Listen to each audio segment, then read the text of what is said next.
Good afternoon. Welcome to our show, The Great Talk. I'm Dr. Mohammed Rafiq Faruqi, Editor-in-Chief, CA Media Group. Today, we are going to have conversation with Professor Satyamkam Joshi sir, Officiating Director, Center for Social Studies in Surat. Sir, I would like to welcome you in our show. Thank you very much. And I am grateful to you for providing us your precious time. To proceed, sir, I would like to know your good introduction. My good introduction is I am a born and brought up in a middle class family. Correct. I born and brought up in a town called Vyara, 70 kilometers from here, Surat. It is a tribal dominated block. Now it is converted into Tapi district headquarters. So my schooling and college education completed at a town called Vyara. My father is a Ghanaian worker and he dedicated his entire life to the upliftment of the tribals of Tapi area, and he was very much committed to Gandhian principle, Gandhian ideology, and throughout his life for last 50-60 years, now he is no more, but he died there at the age of 80. So he remained in public life for more than 60 years and served to the most of the poorest among the poor of the tribal of district in through education, through economic upliftment, and also he holds a position in district panchayat Surat as a chairman education, and also he was having a lot of other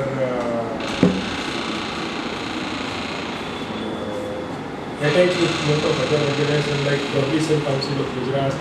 Then he was a vice president Surat District Cooperative Union, and he was the president of Gram Seva Samaj Vyara. So he was having a lot of public position in various organizations which is directly working with the people's welfare. So that is basically tradition I have with my family. And after completing my graduation, I decided to do my Master of Social Work because there is some kind of a social work, social welfare or some kind of commitment towards society is very much there in our society, in my family. So there is some kind of inclination to work for the poor.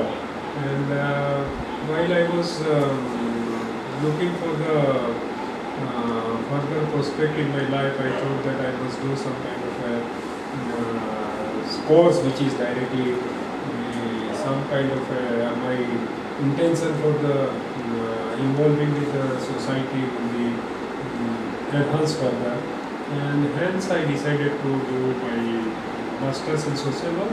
I did it from Nirmaniketan, Bombay, and then after that I worked for 1 or 2 years in various tribal dominated pockets in Dharampur and all, where I was working for the generating employment for the tribal people, and also try to develop a skill development training to tribal youth for becoming an entrepreneur. Great. So that kind of thing I was doing for 1.5 years. And then there was an opportunity to do some kind of a research because from the beginning I used to write in Gujarati. So I have that kind of inclination also to write and understand society. So there was an opportunity from Gandhi Labour Institute, Ahmedabad. They were conducting a research survey to understand the plight of the sugarcane workers in South Gujarat. So I joined there in the South Gujarat that project, and that project gave me a lot of insight about the migrant worker, tribal worker, and their plight and their condition, kind of pain and suffering they have went through, and very how their working and living condition in the migrant place. So that through that project I got sensitized about problem of the poor. During my course of the social work also I got sensitized, and because my college, the Nivaniketan, is known for that kind of imparting education for sensitizing you towards the marginal section of society. So that was, and then couple combined with my family background and my own social background. So I started my journey in the research, and after completing that project, my project director, who was also a former director of this institute, Professor Joshi, so he basically advised me that since you are from South Gujarat and you are interested in doing research and you have some kind of a capacity to write whatever you observe, so it is better to develop yourself, and this is a institute where you will definitely get good exposure about the social science research. And then I came here, I worked here for 1 or 2 projects as an investigator. Then I got fellowship in the Indian Council of Social Science Research Fellowship as a PhD scholar. Great. I completed my PhD, and my topic was basically again whatever my father has been doing, was doing for so many years about the economic upliftment cooperative program. That is, we have a forest labor cooperative society in South Gujarat, and that forest labor cooperative society did a lot of welfare for the poorest among the poor. So I basically did a evaluation, or say understand the whole initiative of forest labor cooperative society for tribal change. Correct. And that throughout the last 40 years span, what kind of change that has taken place after this tribal become a member of the forest labor cooperative society. And once they become the member of the forest labor cooperative, I'll give you a very, because people may not be knowing about what is forest labor cooperative society. So earlier in prior to independence, because forest is one of the important natural resources for using for building a railway network, also industrial houses, and also for household purposes. Correct. So forest is one of the important source for using in a industry and other kind of purpose. So Britishers used to cut the forest to private contractor, and private contractor basically get the contract to cut the forest. Now, but that contractor will not go directly into the forest and cut the forest. So private contractor used to hire the tribal who are living in the forest, and they then ask them to cut the forest. And during those days prior to independence, there was a lot of exploitation by these private contractors, and they give hardly very meager amount as in return to their labor. And sometimes if they deny to cut the forest, there is incidences of killing the tribals also. They are severely beaten up and all kind of a thing.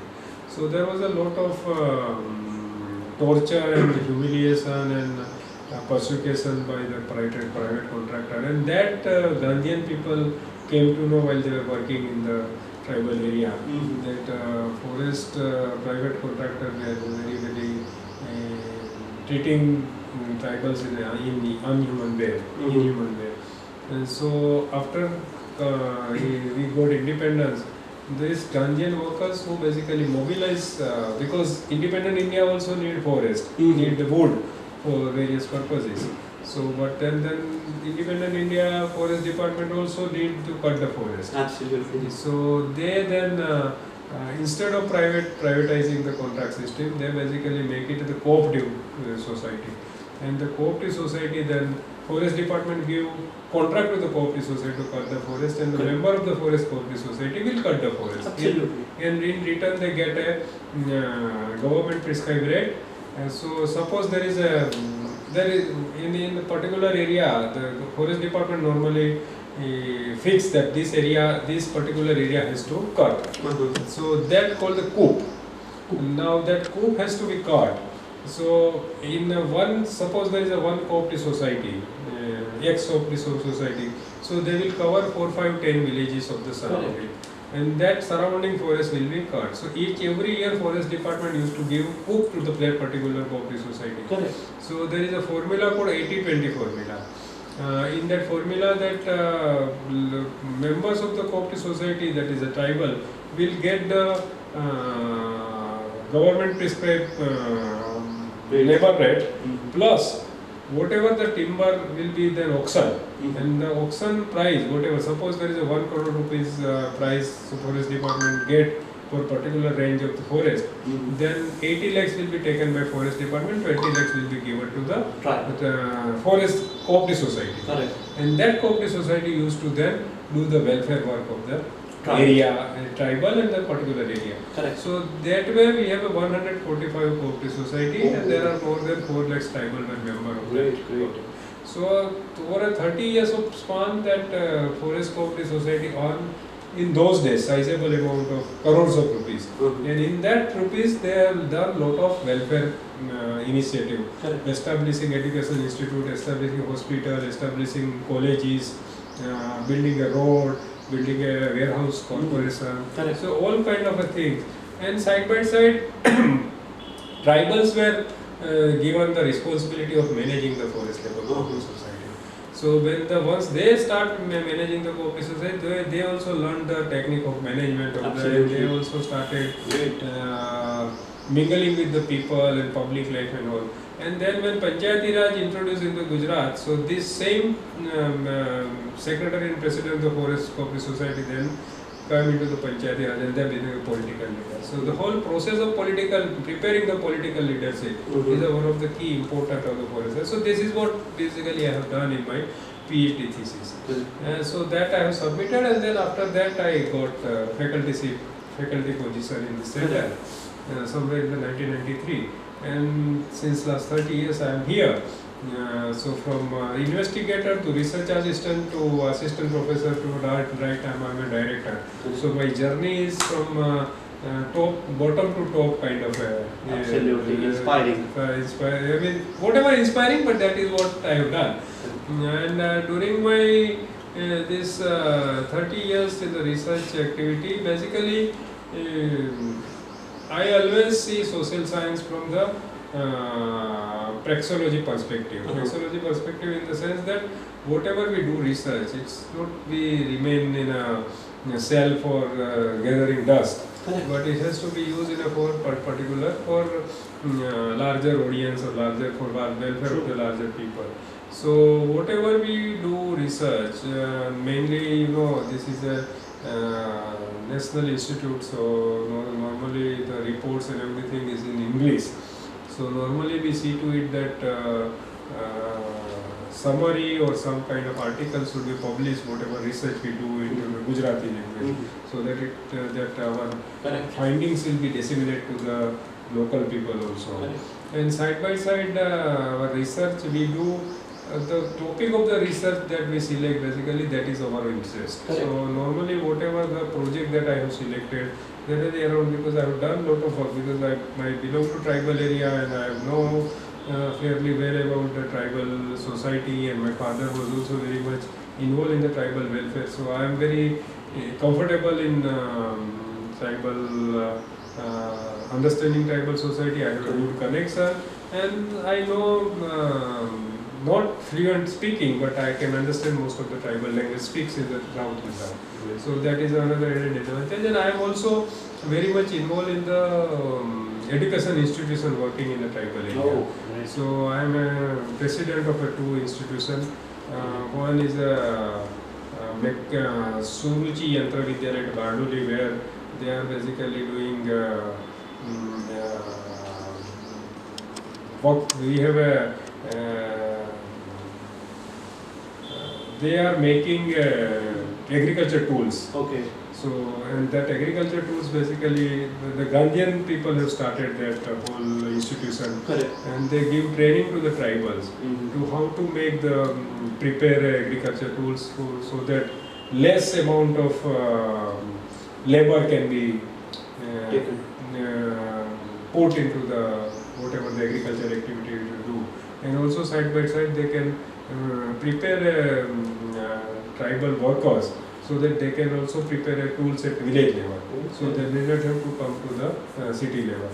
So they can repair also. So that kind of a thing we were doing. So I am a president of that Yantra Vidyalaya. Then we have there is a district called Dang where we have a one ashram sala where most of the sugarcane cutters workers their children normally study. So that ashram, I am also a president of that Sumangalam Trust at Dang. So where we are imparting secondary education to tribal girls and boys.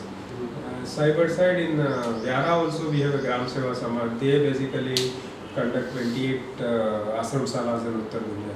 So I am also in a board of governance in that institute. So I have been very much involved in the social organization and then also research. So and I always see to it because whatever knowledge we get and whatever knowledge we gather through our research and other things, that normally we used to give some kind of to the society through seminar, through training, through my lecture, through my involvement with the various social organizations. So that is a brief introduction of myself at present. Great. It's not just brief, it is absolutely deep and meaningful. The way you have taken your journey from bottom to top and then contributing every corner, especially for the tribal, that is tremendous. Moving further, sir, I also would like to know how do you formulate your strategies, your plans for a particular project? See, earlier we used to, there was because nowadays there is a economic crunch and financial competition also in getting project and all. But normally thrust is definitely, we normally focus on the marginal section of society. Correct. And because we are very much concerned about their welfare, their upliftment, their progress and all. So whatever the lacuna or whatever the shortfalls that is there in developing them, so we normally identify that shortfalls and then try to convene the funding agency or government or whoever basically we are getting project, that these are the basically shortfall or there are the hindrances in progress, so that need to be basically addressed and this kind of a thing. So normally our selection of the project always in concentration in marginal section like tribal, Dalit, women, children, those who are economically and socially backward people. So that is basically our concentration, and also side by side we basically my special interest into understanding the tribal culture, identity, ethnicity, their development issues, and also another is one of the area where I have been working since long, and I studied in ashram salas, so I have that kind of a background. So I am very much keen in understanding Gandhian organization, working for the rural development and that kind of a thing, and did lot of work on understanding the Gandhian philosophy. So Gandhian organization, Gandhian philosophy, reinterpreting Gandhi in the contemporary context are one of the very important aspects that I am working on. The third area that is very also dear to me, that is understanding the local governance, and there how to strengthening the local governance, so that when you are strengthening the local governance, that is ultimately it is the whatever the constitution is saying about the decentralization of the whole thing and the power to the people, and how we can given the power to the people so that more and more democratic process gets strengthened. So that are the main area that I am working on. Correct. And I that is how we basically select our project. But of late there is a less, because of the competition and because of the scarcity of project, we don't have that luxury to select, but normally we are very much concerned and we still stick to that kind of a thing. Alright. So one thing came in my mind, which is actually the core of this entire interview, which reveals your great personality, that I would like to know for ourselves and for the viewers. What are the principles of yours which will become the source of inspiration for the generations to come? See, one fundamental thing in my life, and throughout my education and research journey and my family background, one thing I develop, and that is still I am developing, that is that what Gandhi used to say about his taweez, or the whatever decision that you take, whatever the right whatever project you take, whatever work that you are undertaking, ultimate that works, end result of that work, that it should be in the favor of the poor of the progress of the poor. So that basically one of the major aspect that basically my thinking, my working. So I'm not claiming that I'm a big social worker or something like that, but whatever we write or whatever we do, so the whole central point is that those who are marginal section, that has to be in the center focus of our work. That is one. And how that more and more justice to be given to them in this present day context. That is second. The third, I always feel that I am a very fond lover of our constitution. So I always feel that there are a lot of faith, people are having a faith in various different religions, and I do respect that faith. I don't have any problem. But I always feel, and I always tell my student also, whenever I go for visiting, as a visiting lecturer or whatever, that because anybody is existent today in India, whether you, I or anyone, that we exist because there is a constitution. Correct. If there is no constitution, our existence is cease to be, we cease to be exist.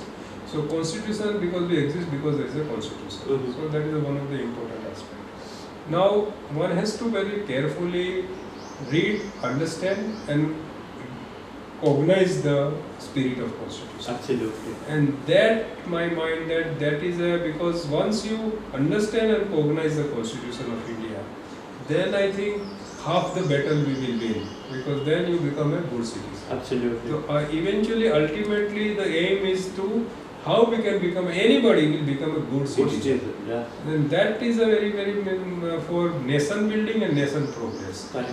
That I think is a very important aspect to a good citizen as per the envisaged in our constitution. Right. And that is already given in the preamble. That we should remain equal to all, respect to all, respect to all religion, and everybody has a right to live with dignity. Absolutely. And each one should give respect to each one. Absolutely. Their belief, their faith, and their religion. True. And wherever and whatever position and wherever we are, but we must strive to give justice to those who are not getting justice. Absolutely. So whoever is basically trying to get justice, we must give a space to give justice. So that is the basic principle that I am working, and I am thinking that has to be the we should go further. Correct. Very nicely and greatly elaborated that how you are developed and now trying to develop the others through the course called your principles. To proceed, sir, I also would like to know what inspires Professor Satyamkam Joshi sir himself. Inspired? Yeah, what is your inspiration? Inspiration that I would like to see that no one is basically everybody should get equal opportunity. Okay. Everybody should get respect from them, and everybody has a right to live with dignity. If whatever I am getting, other fellow citizens also should get. True. So that is my inspiration, and that is my vision, and that is my dream. Correct. That I am very uncomfortable if I see someone is basically eking out miserable life, and that basically makes me more disturbed. That how we are very much definitely we have a limited limitation in all corners. So I am not claiming that as a very revolutionary kind of thing, but whatever way we should do. Yes. At least how to basically minimize the suffering of the people. Absolutely wonderful, really. So that is basically and then one thing that also while doing research and meeting lot of people, conducting lot of interviews and with staying in the villages, remote villages and all, I have a hope that common people have a very great understanding of this society. And common people has a very common ordinary people has a excellent vision of how to deal with the surrounding situation. And they have been very successfully doing it without disturbing others. Correct. So, and they are very lovable people. The common ordinary people are very have a trustworthy. Correct. And they have I think that there is a hope for India. That these common people are basically a backbone of India, and they have a definite certain kind of a value that has been imparted through our culture, diversity of culture, and our culture of tolerance, culture of peace, culture of respecting each other, working together. Correct. So that aspect of India's uniqueness, that is very much there in the ordinary people. Absolutely. And for me, that inspired me to work for them. Great. And that is my inspiration. That definitely, I have a great hope that that will definitely some. I mean, we are seeing that today in the entire world there is a parochialism is basically very much visible. But I see that because the beauty of India is that our people are very broad-minded. Our ordinary people, most of the Indians are very lovable, peace-loving people. So and they have a vision to take this country further. And that is my basically take. That is my take. That is hope that basically makes you more happy. The similar kind of question came in my mind, sir. Why do you would like to see India? What's your vision for India, or at least for next 5 years or for a decade? See, I mean, decade or 5 years, whatever. My vision of India that we have a more than 13 religion, more than 5,000 castes, subcaste. Right. We have more than 702 tribal groups. Correct. And so there are it is a unique because we have a variety of diversity. Correct. And in this diversity also we have so many languages and so many religions, so many castes, so many inequality. In spite of everything, correct, our India is remain intact. Correct. And that basically the Akhand India, whatever right, you say, that is basically knitting the India with each other. That is basically Correct. our understanding about the diversity, and within the diversity we are uniting. Right. So that I think the central point where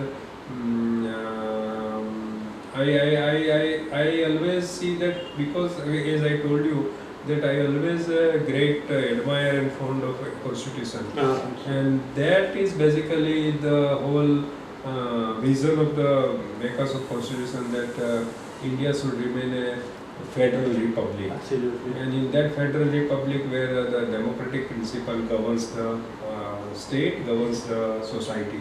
So the democratic principle, and we have what Amartya Sen used to say, that argumentative Indians. Correct. So that the people aspiration, their dream, their discontent, Correct. whatever there has to be basically nurtured, and basically that has to be basically try to address. Correct. And that India, I see that in next 10 years, that India, if you want to be a global guru or whoever, but basically the fabric of India, the flavor of India, the main binding principle of Indians are basically our democratic fabric. Correct. And that democratic fabric should remain intact. Correct. If democratic fabric remain intact, then definitely India will become a global guru.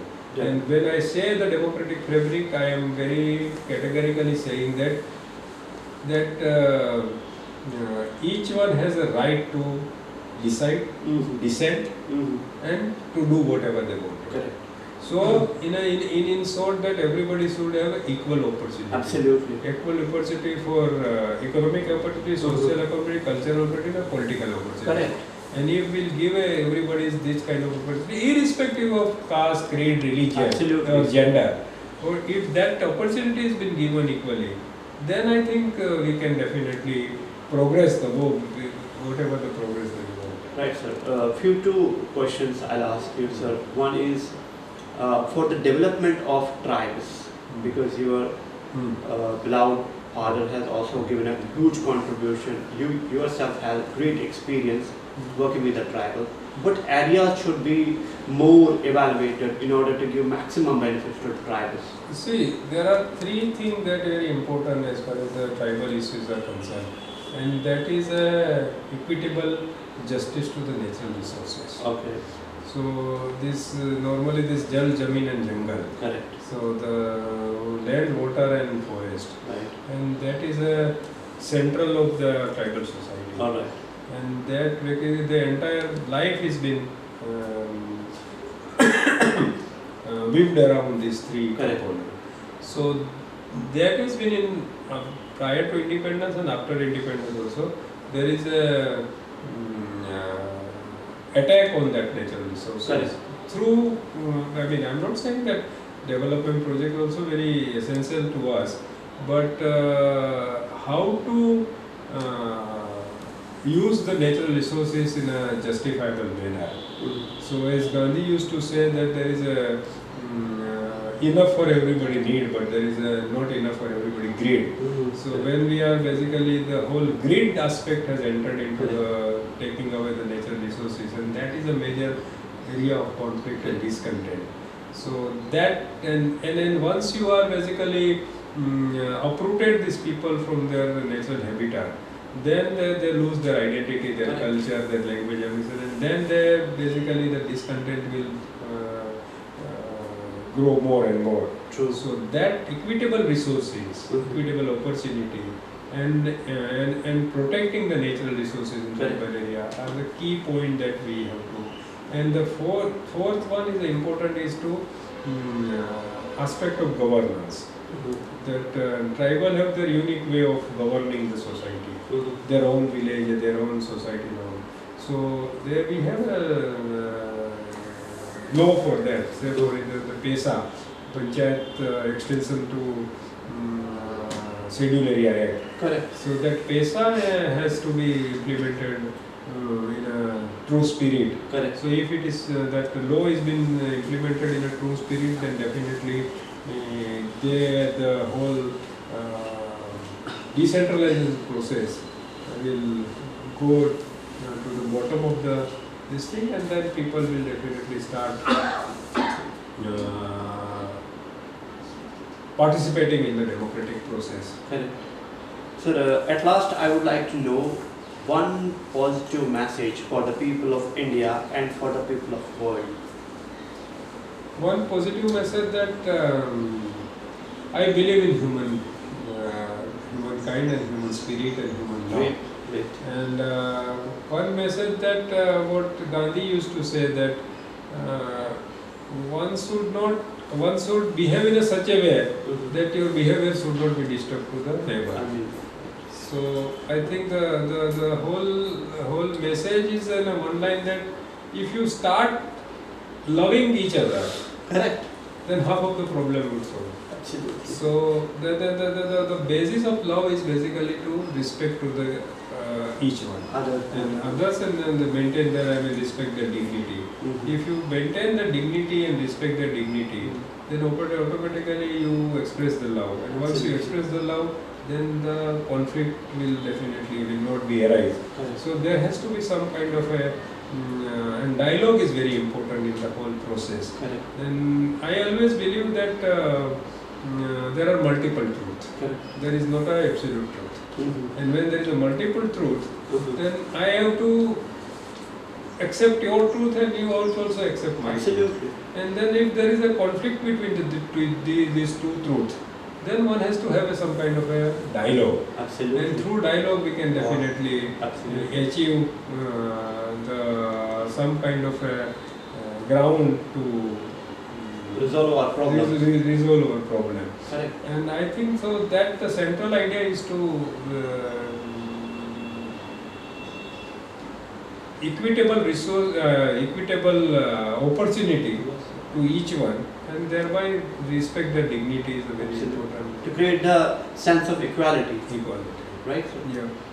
I am highly grateful to you, sir, because the way you have elaborated from one point to another point, I am wondering somehow that I think you are not just the honorable professor. You seem to be, or your ideology seems to be more like some great entrepreneur.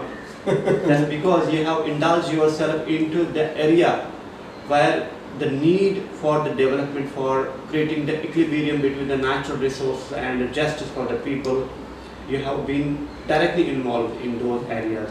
Wonderful and good to you, sir. I would like to mention to viewers, we were in conversation with Professor Satyamkam Joshi, sir, the officiating director of Institute Center for the Social Studies in Surat.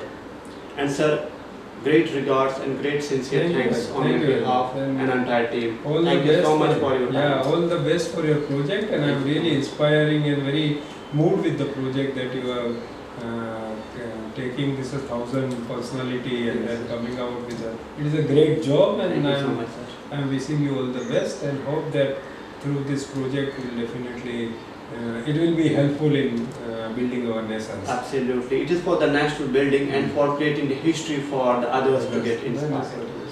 Yes. Thank you very much. Thank you so much.